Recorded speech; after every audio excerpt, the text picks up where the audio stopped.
If you are planning to run for office in the next year or two, this video offers a checklist of 7 items you should do now as you prepare for your campaign.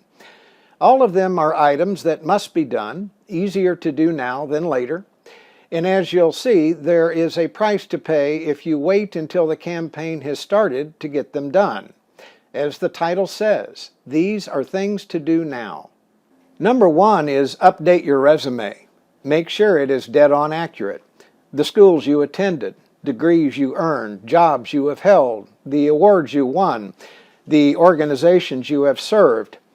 There will be occasions during the campaign when you are asked to furnish a copy of it.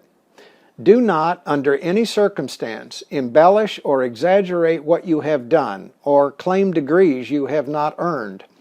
If you do, you will get caught. Number 2 is have a conversation about your plans with your spouse, children, and loved ones. Campaigns take time. There are sacrifices involved. The demands on your schedule will grow exponentially. You won't always be home for dinner. Your weekend leisure time will become non-existent. Ideally, you'll want your family involved and to be part of the effort. If your family is not on board, or if your partner is adamantly against the idea, your life as a candidate will be a hellish and miserable existence. Be sure to talk with your spouse or partner about the financial sacrifices involved.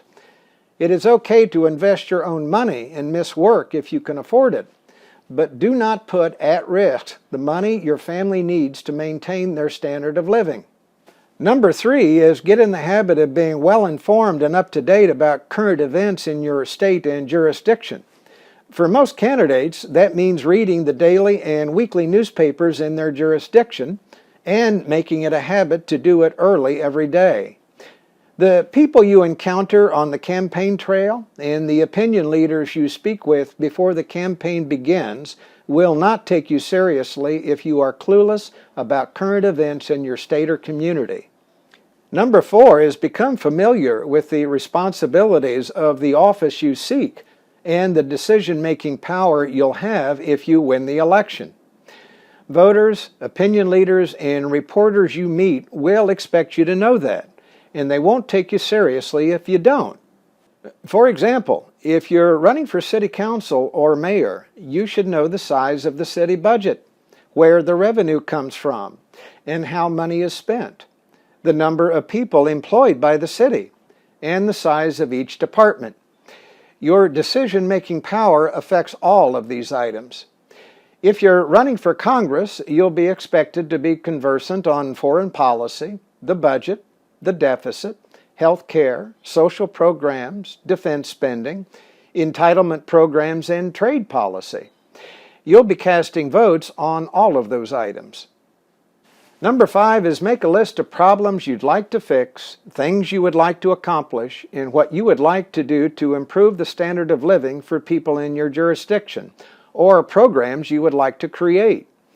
For each, do your homework and figure out how you're going to do the things you want to do.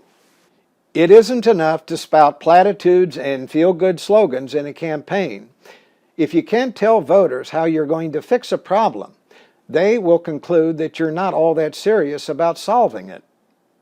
Number 6 is assemble a brain trust, a small core group of the smartest people you know, people you can trust, people who will serve as a sounding board, give you feedback on your ideas, your platform, tell you the truth when truth is hard, and start meeting with them periodically.